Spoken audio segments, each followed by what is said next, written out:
Há uns dias atrás eu fiz um vídeo aqui pro canal contando uma situação assim chatinha, né, que eu tô vivendo no momento, que eu precisei dar uma virada de chave, pensar em coisas novas, agir, né, que é o principal, sair ali da zona de conforto, agir para tentar mudar, virar esse jogo, virar essa situação e buscar uma alternativa, né, para melhorar o que estava ruim. Se você não viu esse vídeo, eu te convido a assistir, ele tá logo aqui no meu feed, mas eu vou deixar também para vocês nos cards e no primeiro comentário fixado. E, gente, esse vídeo, ele não só foi bom para que eu desabafasse um pouco, para que eu contasse com o apoio de vocês também, muita gente bacana, boa, que já tá me ajudando, mas, assim, ao mesmo tempo, sem querer, eu comecei a receber várias mensagens, tanto no próprio vídeo quanto também no Instagram, de vocês me contando várias coisas pessoais, assim, de que estavam passando por uma situação difícil, de que foi uma luz, de que o vídeo de alguma maneira trouxe uma sensação de que você também podia sair do lugar, também podia tentar uma coisa nova, independente se fosse a mesma coisa que eu fiz ou não, né? Mas assim, que deu um gás, deu aquela sensação de que a pessoa também podia fazer alguma coisa. E eu achei isso muito, muito, muito bom.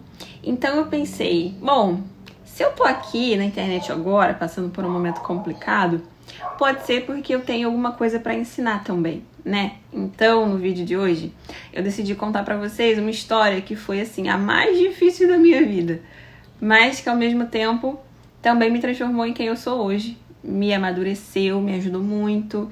Então, eu acho que pode ajudar alguém que talvez esteja ou possa vir a passar por isso, a ficar mais alerta, a ficar mais segura, entender que não é culpa dela. Então, vem comigo nesse vídeo.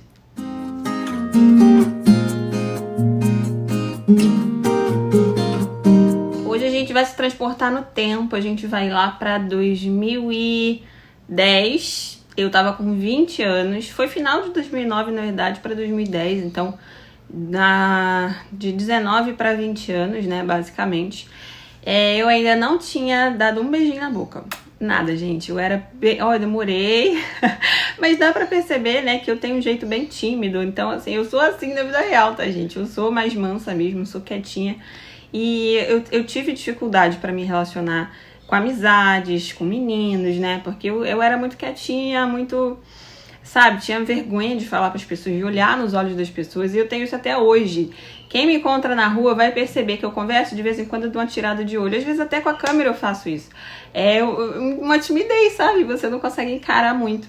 Mas enfim, por conta disso, eu acabei crescendo um pouco distante, né? Assim, da realidade que a gente tem que viver em certas idades, das coisas que a gente vai aprendendo em cada idade. Então, eu me atrasei, eu fiquei lerda, pra não falar outra coisa, né?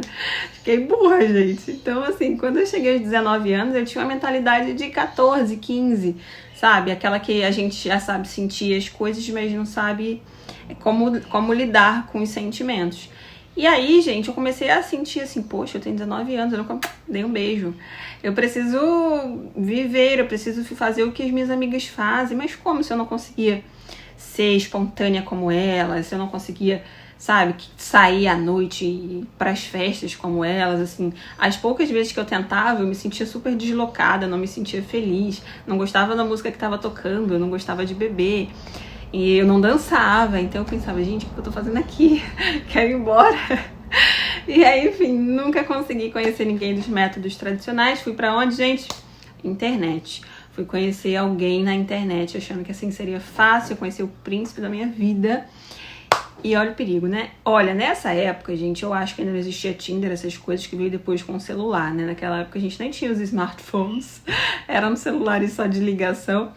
Mas naquela época existia o bate-papo UOL. Eu acho que ele existe até hoje. Não uso mais, né? Não procuro por isso. Caiu em desuso também.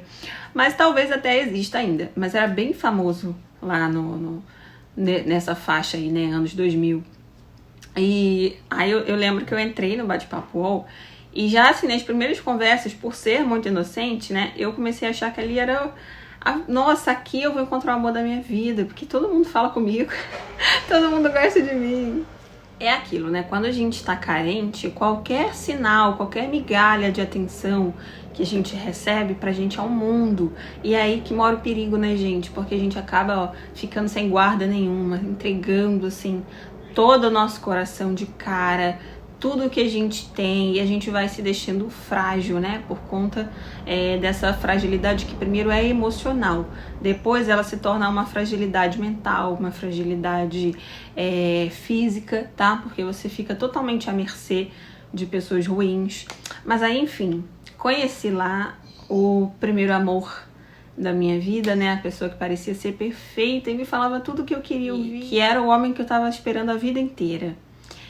E aos poucos, né, claro, eu saí com essa pessoa, né, fomos nos conhecer e tal, começamos a namorar. E aos poucos essa pessoa foi vendo, assim, de certa maneira, que a minha personalidade era diferente das outras pessoas que ele estava acostumado, né? Então, eu até acredito, gente, que de cara, talvez, não sei também, de cara ali a intenção até não era, de repente, um golpe, mas foi sentindo a facilidade, já tinha aquele desvio de caráter, sabe?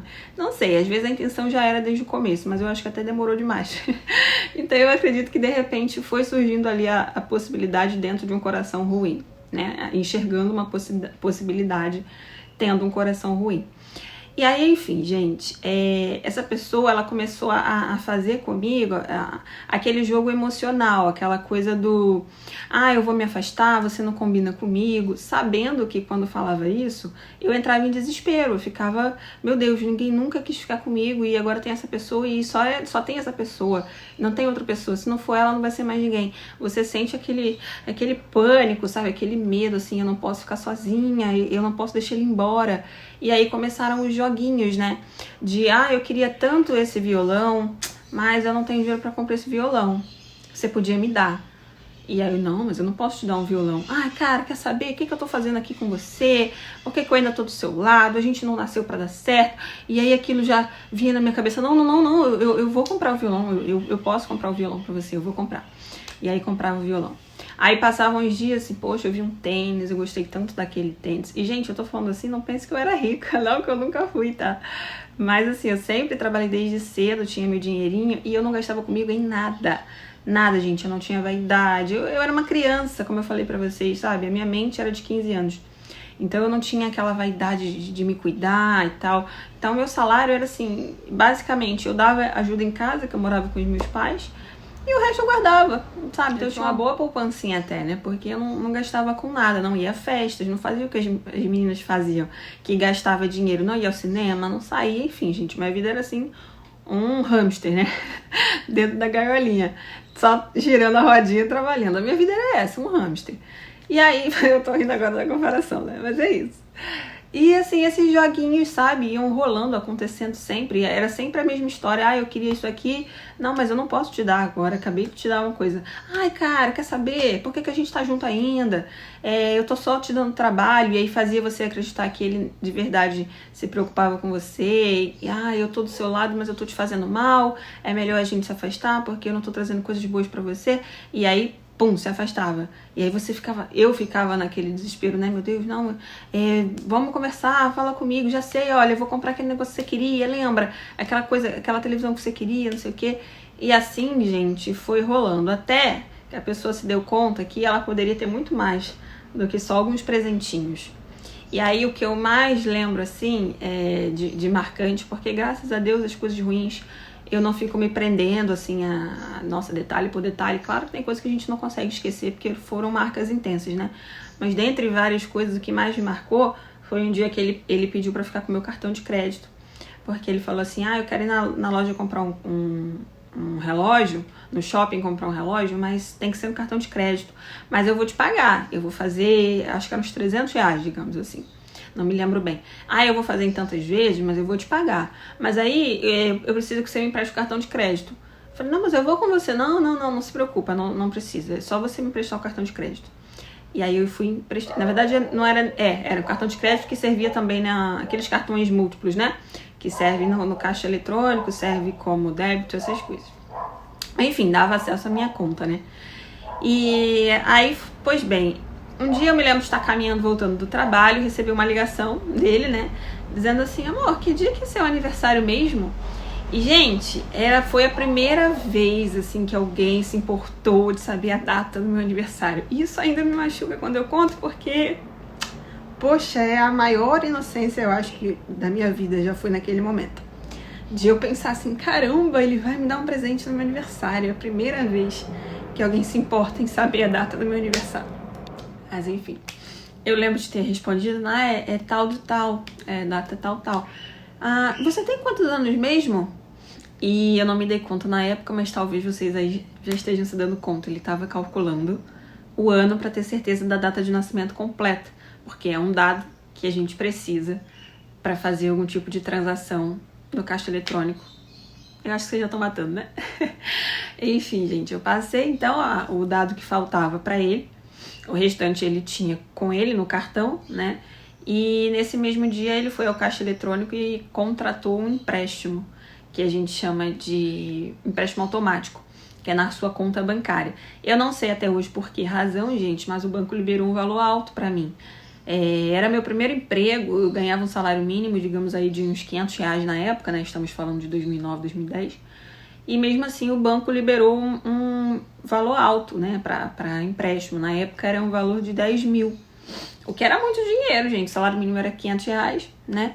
E, enfim, ele conseguiu contratar esses 10 mil reais no banco, sozinho, com cartão de crédito.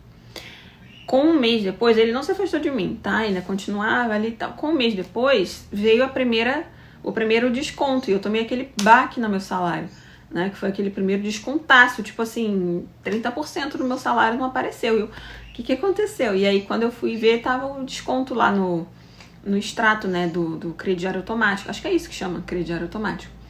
E eu tomei um susto, mas assim, aos poucos eu comecei a acordar para a realidade e eu me toquei. Ele tava com meu cartão. E aí quando eu perguntei, ele manteve, ele, não, mas eu vou pagar. Nossa, mas você não falou comigo. Não, mas fica tranquila, porque eu vou pagar. Não satisfeito, gente, ele ainda conseguiu voltar lá e fazer mais um empréstimo. Dessa vez eu não me lembro o valor exato, mas eu sei que no total, assim, quando eu procurei pelo banco, quando eu me dei conta do que estava acontecendo, que eu estava, né, extremamente enrolada, a minha dívida total era 30 mil reais. Até hoje eu não entendo como a minha conta de primeiro salário conseguiu liberar esse valor todo, tá? Eu de verdade não entendo. Talvez por conta dos gastos, né, que tinha aqueles gastos constantes no cartão, o banco imaginou que eu, sempre pagando certinho, que eu continuaria pagando certinho. Mas ali que a minha ficha começou a cair, e ainda não tinha caído, gente, pra vocês terem noção. Mas enfim, a minha irmã sempre foi muito sagaz, assim. A minha irmã é o oposto de mim, sabe? Ela é aquela pessoa falante, extrovertida, inteligente pra caramba. Aquela pessoa que tem o maior senso de direção da vida, que você tá com ela em qualquer lugar, ela sabe sair dali, ela sabe pra onde ela vai, que ônibus ela pega, esse tipo de coisa. Ela é muito sagaz. E a minha irmã já tinha maldado algumas coisas, assim, nesse namoro. Que era o fato do cara nunca ir na minha casa, né? Nunca querer estar com a minha família. Nunca me chamar pra sair aos finais de semana. Então, são sinais que a gente tem que ficar ligado, né? Que mais? Era uma pessoa que dava muito perdido, que é aqueles sumiços que você não sabe, não consegue contatar a pessoa, não sabe o que ela estava fazendo. Às vezes ela fica um dia inteiro sumida, aí aparece depois com aquela desculpinha, ai, meu celular quebrou, eu tava doente, ou o fulano tava no hospital, sempre com aquela desculpa pronta, que a gente não quer enxergar, mas tá na nossa cara, né? Então a minha irmã nunca gostou dele, ela sempre teve essa desconfiança, assim, de que, pô, alguma coisa tá errada aí. E na época era bem comum as pessoas usarem o Facebook, né? Hoje em dia acho que ninguém usa mais, mas era bem comum usar o Facebook. E a minha irmã foi atrás de caçar ali, né, as informações que ela tinha dele. A gente só tinha uma foto e o nome que ele tinha me dado, né, que era só o primeiro e o segundo nome. Mas a minha irmã, quase do FBI, aquele tipo de mulher que quando quer descobre, conseguiu encontrar um perfil dele na internet. Até então normal, foto, nome, tava só assim, namorando. Ai, gente, não era Facebook, não era Orkut. Era mais antigo ainda, porque não marcava nem a pessoa, só ficava assim, namorando. Aí ela falou, olha só, ele namora. E eu, sabe, ela maldou na hora, ela sentiu na hora, assim, que não era comigo. E eu, assim, na inocência, tá, mas é comigo. Claro que não era comigo, né, gente? Mas na mente da inocente foi assim, não, mas é comigo. Beleza, por alguma razão ali eu comecei a acordar, sabe? Demorei, viu? Eu sei que vocês vão me chamar de burra, mas é cabeça de 15 anos. E ali, por alguma razão, gente, eu comecei a acordar e eu não quis adicioná-lo. Eu não quis alertá-lo que eu sabia daquele perfil. Então eu fiquei ali vigiando, dando uma olhadinha, né, de vez em quando, até que a gente chegou num momento que era mais ou menos feriado de Páscoa, que ele deu uma... Não era isso, feriado de Páscoa. Ele deu uma sumida, assim, desses perdidos que ele dava. E nesses perdidos, agora eu sabia um jeito de ter alguma notícia dele, que era o perfil. E quando eu entrei nesse perfil, a foto do perfil já tinha até mudado. Era ele e a namorada dele. Ali, gente, ainda era uma foto se beijando, não tinha nem o que inventar. Não tinha nem como dizer assim, a minha irmã, minha prima, minha mãe, não tinha que inventar, sabe? Era foto se beijando. Ali, o meu mundo desabou. Gente, eu lembro que a sensação foi tão dolorosa fisicamente falando, que eu senti uma tremedeira no corpo inteiro. A única coisa que eu consegui fazer foi sair da cadeira do computador, porque eu acessava pelo computador, deitar na cama e ficar estática. Eu sentia, assim, o mundo desabando, sabe? Eu sentia o meu corpo soltando os pedaços aos poucos. Parecia que eu tava, assim, numa realidade paralela. E eu não conseguia chorar, eu só ficava, assim, olhando pro teto. Eu lembro disso até hoje, isso eu nunca esqueci. Foi a pior sensação que você pode sentir na sua vida. De dor, de traição, de tudo. E ali, pela primeira vez, eu entendi que ele era uma pessoa má. Ainda consegui ter um pouco de sangue frio, porque eu sempre fui fria, banana. Consegui ter um pouco de sangue frio e esperar que ele aparecesse, né? Não mandar nenhuma mensagem, que eu sabia que ele ia desaparecer e eu não ia ter nem aquela explicação que não ia explicar nada, mas que a gente precisa ouvir, né? A gente precisa olhar no olho da pessoa, pelo menos pela última vez, e tentar enxergar ali por quê, né? A gente sabe que não vai ter essa resposta porque não tem explicação para a maldade das pessoas, sabe? Infelizmente não tem. Então, se assim, você estiver passando ou passou por isso, ou se Deus te livre e guarde um dia vier a passar, não adianta buscar explicação, porque não existe explicação para o mal. O mal simplesmente existe, mas a gente não sabe explicar. Mas eu consegui manter ali o sangue frio, e quando ele apareceu de novo pra gente se encontrar, eu fui, e lá eu olhei nos olhos dele e falei: eu já sei de tudo, eu sei de tudo que você fez, tudo que você tá fazendo, e eu só não sei por quê. Ele não confessou, negou, falou que alguém hackeou o Orkut dele, que aquilo era uma foto antiga, parará, gente, enfim, né? Não conseguiu ser homem nem pela última vez, de olhar nos meus olhos e falar a verdade. E ali a gente se afastou, ele prometendo que ia pagar tudo que estava no meu nome. Óbvio que ele não pagou nada. Óbvio que ficou tudo pra mim. Eu acho que muitas de vocês vão se perguntar: não, mas você não processou e tal. Gente, eu era uma menina e eu tinha uma educação assim, nossa, tão rígida, mas não rígida assim. Meus pais não eram maus, não eram daqueles de me prender e nada. Mas assim, uma educação tão boa, sabe? E eu me sentia assim, tão burra, traindo tanto a educação que meus pais me deram, tanto que minha mãe sempre me falou, que meu pai sempre me falou, e eu escondi tanta coisa deles, né? Porque sabe quando você faz as coisas, mas no fundo você sabe que tá errado? Eu sabia que quando eu dava aqueles presentes pra ele eu não devia dar. Eu sabia que quando eu acreditava no que ele me falava eu não devia acreditar, que quando ele sumia eu não devia aceitar. Então são coisas que a gente erra sabendo. Eu acho que isso é a pior parte, é o que faz a gente se sentir pior, porque a gente não tá enganado, né? A gente tá sabendo, a gente só quer se enganar. A gente quer se segurar na mentira para ver se ela vira uma verdade. Eu tinha medo de contar essa história para os meus pais, que meus pais ficassem sabendo.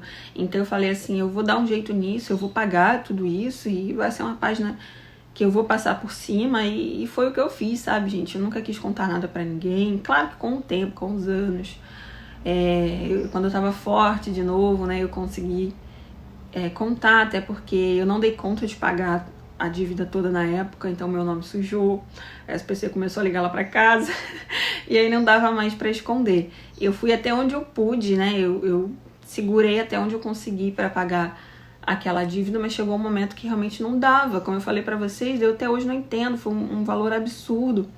Então eu não sei como é que o banco liberou aquilo com o salário que eu ganhava.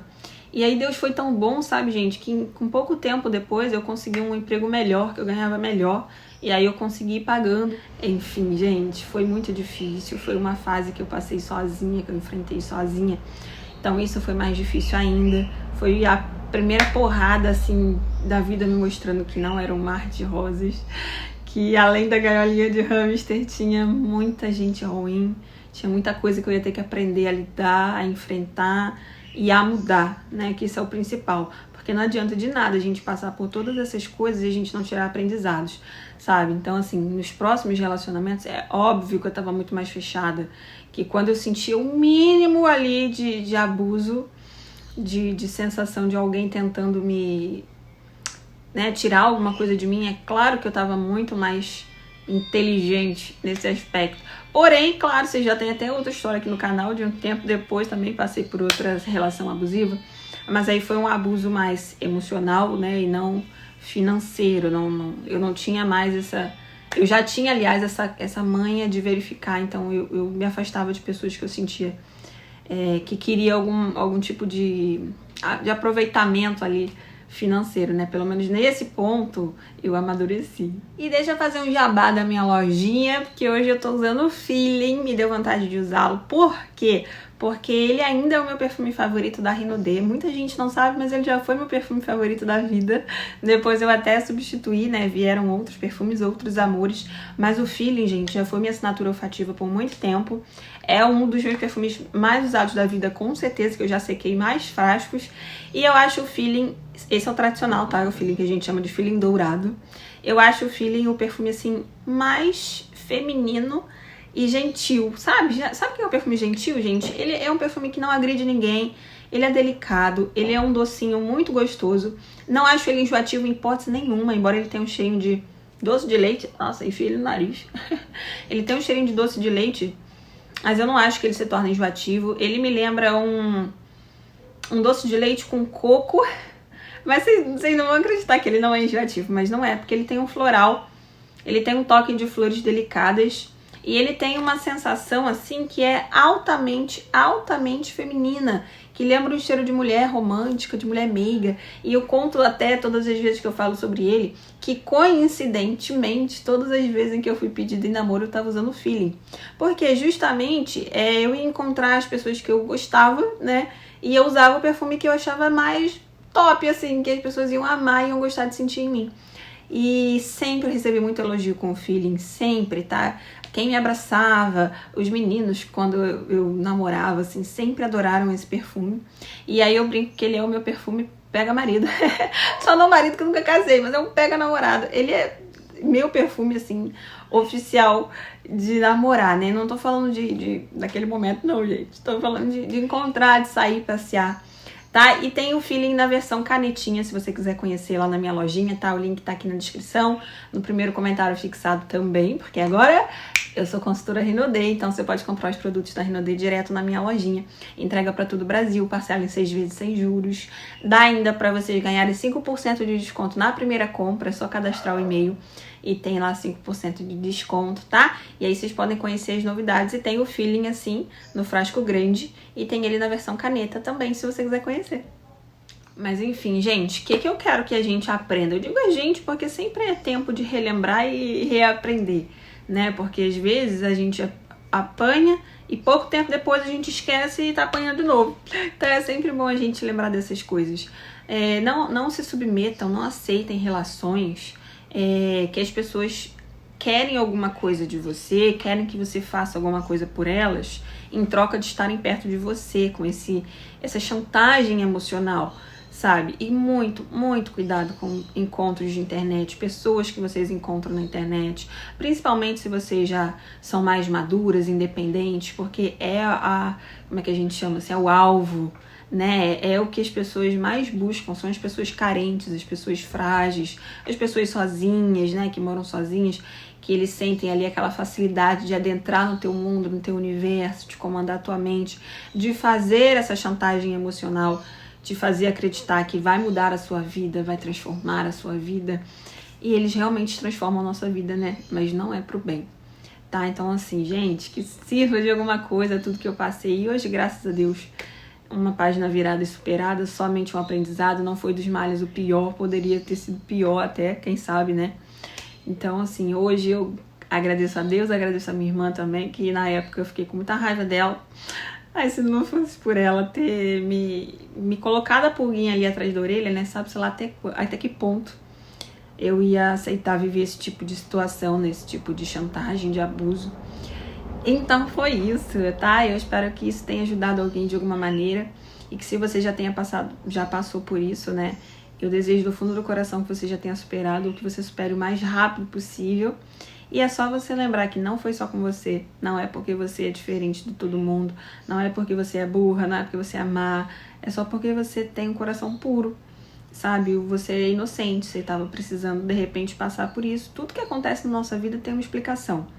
Então que isso sirva para você amadurecer, para você enxergar que você não precisa de ninguém do seu lado que te trate assim. Você merece alguém, mas você merece alguém que te trate bem. E se não, é melhor ficar sozinha, porque é como um amigo meu falou essa semana. Pessoas existem milhões no mundo. A nossa paz é uma só. Então, um beijo grande, especial e carinhoso pra vocês. Até o nosso próximo vídeo, se Deus quiser. Tchau, tchau.